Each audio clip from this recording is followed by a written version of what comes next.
What's good, y'all? I am back and I am here to do my review of SummerSlam Night 2. So to start off, the kickoff match with Rhea, Naomi, and Io for the Women's World Championship. Um, this match was pretty trash. I'm not even gonna sugarcoat it, bro. Like, it definitely wasn't the triple threat match at WrestleMania because now that was a banger. That is a debate to be match of the year. This one, it just was everything that WrestleMania, like it just everything that it was the polar opposite is basically what I'm trying to say. Like I don't know why I'm trying to find the ways to sugarcoat it. This match was terrible. Io ended up winning from taking it, well not Io, Naomi ended up winning, retaining, and taking advantage of Rhea after like Rhea, hit her riptide from the top rope and she hit a crucifix cover or whatever the fuck it's called and won the match. Like this match was horrible. I don't know why I'm even entertaining it. Yeah, Naomi retained. The next match was this match, I believe, which is the 6-man tag team championship match, TLC match. Now this match was awesome. This match was awesome. This match, I had a legit feeling that it was gonna be match of the night, like because it's hungry tag teams who want nothing but to reign supreme of the SmackDown tag division because it's such a dry division, and there are teams that are just not stepping up considering the Wyatt Six are the tag team champions and they are a pretty scary group, which I get that. But there was a lot of things that were happening like so fast that you could not blink watching the match. Like Axiom fucking Spanish fly hit a Spanish fly on Angelo Dawkins through a table. Dexter Loomis put somebody through a table. If I'm not mistaken, it was just a lot of table spots, and I couldn't remember all of them from the top of my head. But I do remember Candice LeRae going through a ladder, which was so fucking ruthless that, like, I really just don't. I hope that she didn't take any significant critical damage while taking that spot because Jesus Christ was that just scary. But everybody had some cool spots in this match. But ultimately, the Wyatt Six did end up retaining. I did want Fraxum to win because they are a very talented tag team from NXT and they deserve some spotlight on them. But yeah, this match was pretty awesome. This is why I said that the TLC match on SmackDown that happened on SmackDown with the Morrison Machine Guns, DIY, and the Street Profits. That match should have been on WrestleMania because it would have took over night 2 of WrestleMania. It would have been match of the night, no doubt about it. But yeah, that match was cool. I don't know if I'm doing these matches in order. Let me know, but I'm still gonna talk about them anyway because I saw the matches. The next match was Lyra versus Becky for the Women's Intercontinental Championship, and then no disqualifications, no countouts match. This match, like I said, the Women's Intercontinental Championship is in a better place than the Women's United States Championship, just because Becky Lynch is holding it and the star power that she has and the influence that she has. That title is gonna go far. Right, and this match, it was pretty good. It wasn't bad. Becky did get involved in this match. Becky made some pretty significant points about, how Lyra took her moment and what she did was far worse than what Becky did in taking her spot at WrestleMania. Just all types of bullshit. And at some point in this match, Lyra was zip-tied, escaped the zip-tie just to get back in the zip tie and escape again. That was pretty weird to me, but whatever. This match was pretty ruthless. It was belligerent. It was kind of savagery. But ultimately Becky Lynch tried to, get one up on Becky. It backfired. There was also a table spot that Lyra did with her leg dropping Becky Lynch on the table, which I thought was pretty cool. It came out of nowhere. It was unexpected. But yeah, it was pretty cool. Ultimately, Becky Lynch ended up causing Lyra this match by hitting her in the face with a chain inadvertently, and Becky Lynch ended up winning the match, which Becky Lynch also introduced a new theme, which I have mixed opinions about, but I'll save that for another video.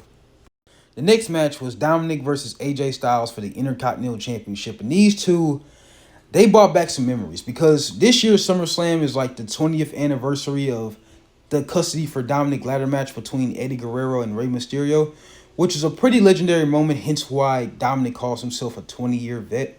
But this match brought out a lot of moments where AJ Styles was playing mind games with wearing gear inspired by Eddie Guerrero and, I think Dominic was also wearing gear inspired by Eddie Guerrero, by the way. But ultimately, these two put on a fairly good match. They had a spot where they were paying homage to Eddie Guerrero by doing the lie, cheat, and steal thing, where they pretend somebody hit somebody with a chair, and then they lay down, and then AJ Styles put the chair on his neck and then kind of just laid down, which I felt was pretty funny. And RP Eddie Guerrero, because he was something else. But I'm glad these two put on a spectacular of a match. Well, not a spectacular one, but I wish that AJ Styles would have kind of went in deeper, because this is probably his last match, his last SummerSlam. But yeah, I felt like he did pretty good. I just wish he would have done a lot more.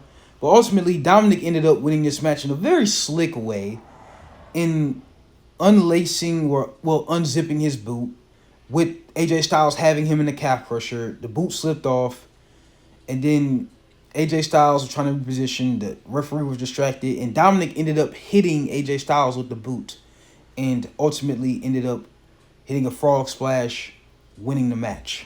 Now, if you don't know, Eddie Guerrero did that same move, beating Kurt Angle in a match, retaining his championship. That's just in case y'all didn't know. So shout out to Dominic Mysterio for having that creative idea, and RP Eddie Guerrero. The next match, we had Jacob Fatu versus Solo Sikoa for the U.S. Championship in a steel cage match, which this match was pretty funny, considering they both were just talking smack the entire match to each other. And obviously, y'all know, like, these two together it's spectacular, especially in a comedy way. These two are allergic to not being funny. Like, I don't understand why they always have to be funny. But Jacob Fatu was, being him, being the savage that he is, just working Solo Sikoa working him. And as we all know, the MFT ended up coming out trying to help Solo, trying to be their helping hand. Obviously Jimmy came out. That wasn't really enough. They ended up sometimes going on top of the cage, trying to solidify a moment there, and this match was just, there were so many spots that just didn't need to happen, with the top of the cage and certain people being in the wrong place, wrong time, and just Talatanga doing unnecessary shit outside the ring. It just, a lot of shit in that match wasn't necessary. But ultimately, Solo Sikoa ended up winning. But then there was a point in the match where, Jacob Fatu ended up beating up Talatanga. Well, not Talatanga. Tonga Loa and JC Mateo hitting a moonsault on top of the cage, which was a pretty predictable thing that we all knew was going to happen, but it ended up happening anyway. So, yeah, Solo Sikoa ended up retaining with the help of Talatanga kicking the door of the cage that helps you escape, and, hitting Jacob Fatu in the face with it, and then Solo Sikoa ended up escaping and winning the match. Plain and simple. Next match was John Cena versus Cody Rhodes in a street fight for the WWE Undisputed Championship. And this match delivered on all cylinders. I don't give a fuck what y'all niggas say. There were so many moments in this match that really just swept me off my feet. Like, I wanted to stand up for the rest of the match. That's how good the match was. Like, I wanted to just stand up for the rest of the match and just appreciate how good the match was. Fuck what everybody else saying. This is aura. This was my favorite part in the whole match. This is fucking aura. I don't give a fuck what y'all say. Look, bro, like, John Cena is the greatest of all time. Y'all can have different opinions, but he is the greatest of all time. No doubt. This is aura. Like, I think this tweet had said, yeah, you got 23 seconds to aura farm, and it was funny. Now, I am running out of time, so this match was very chaotic. There was a lot of unexpected stuff that happened. Like, Cody Rhodes took like 1,000 AAs, kicked out of all of them, and Cody Rhodes, unfortunately, ended up winning the whole damn thing. And obviously, I talked about the Brock Lesnar return. Me personally, I couldn't care less. Congratulations to John Cena. Thank you, John Cena, even though your retirement tour ends in like 4 months. Thank you, John Cena. And yeah, let me know y'all thoughts about the whole pay-per-view or PLA. And yeah, I think that SummerSlam was everything that WrestleMania wasn't. And that's all I really got to say. Thank y'all for watching, and I'll see you guys in the next one. Peace.